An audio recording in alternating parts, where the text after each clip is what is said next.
Platinum hunting is an addiction. Anyone who trophy hunts can confirm this. The satisfaction of hearing that unique trophy sound when the platinum unlocks is utter fulfillment, as you now have that medal proclaiming you have bested the game. That the game threw everything at you, but you overcame it to show it that you are its better. We celebrate that in this community. Even when we see others conquering a game, we congratulate them, proclaiming praises to them, and giving them virtual high fives over the internet. Because we have an idea of what they had to go through to achieve it.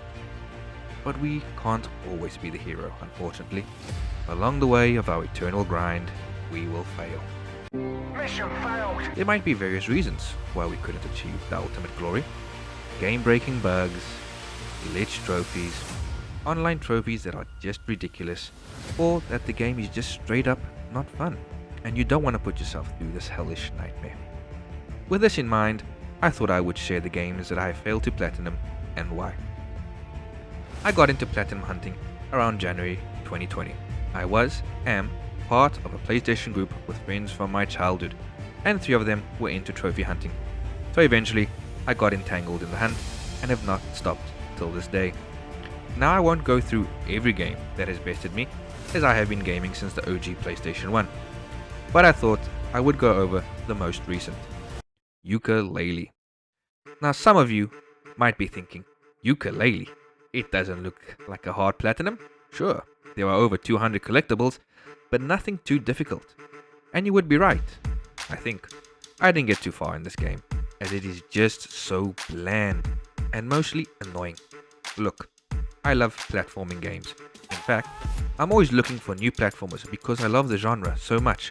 But this game, it just feels so pointless playing to me, and I couldn't put myself through it. Golden rule when it comes to trophy hunting: don't play games that you don't enjoy, and Yooka Laylee falls under that category.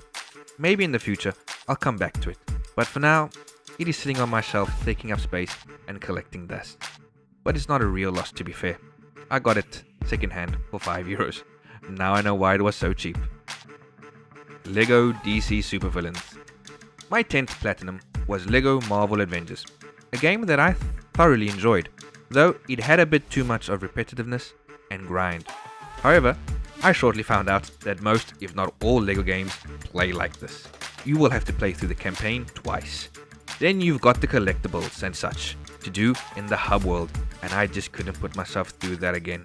Lego games broke me in such a way that I literally cannot play them. I did start up DC Villains, but I didn't get very far.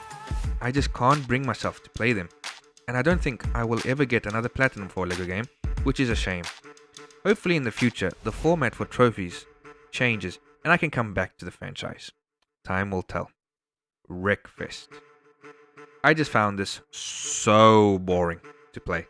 It's not like Dirt 5, which is in no way perfect, but 10 times more enjoyable than this. I remember my first race in Wreckfest, thinking to myself, well, this sucks. Whereas Dirt 5 had me at least hooked a little. Some games you need time away from, but you can eventually come back and attempt to platinum it. For Wreckfest, this is not the case. It's in my digital library, where I don't plan to check it out anytime soon. Star Wars Jedi Fallen Order. Now, me not achieving the platinum for this game stings to this very day, as I quit over frustration, and that frustration is the map. The game has its flaws, but that map, it bested it. I got completely lost and stuck in the lower levels of the map of one world, and was running around in circles for a good 30 minutes, and I had just had enough, as it wasn't the first time that this happened.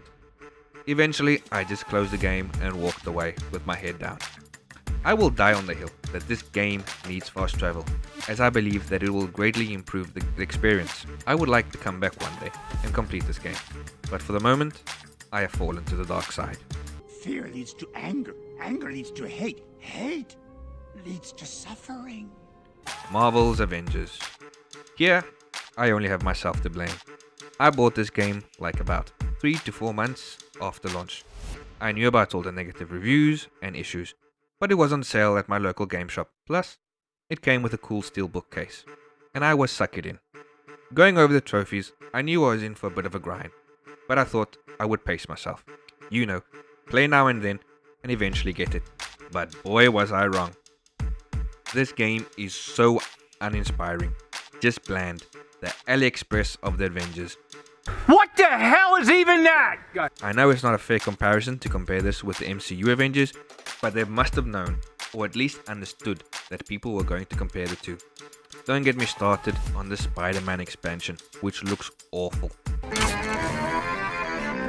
Backup has arrived. Protect those Inhumans. Time to show them what we've got. This game was dead on arrival and nothing can save it, and I wouldn't touch it with a 10-foot pole. At least I have a sweet steelbook silver lining. Titanfall 2. The last game that I'm going to talk about, this game is the complete opposite of everything I've said in the previous mentioned games.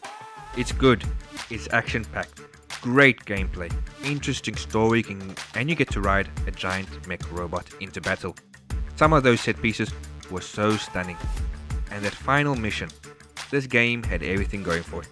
A shame EA sent it out to die. I mean, this game launched a week or two before Battlefield 1. Why would you do that? Anywho. So why haven't I gone back to Platinum yet? Is it because of the trophy that requires you to beat the game on max difficulty? No, not that. I think those of us that have played this game know what I'm getting to. That damn time trial run at the beginning of the game. The funny thing is that I did go back and started playing it on maximum difficulty.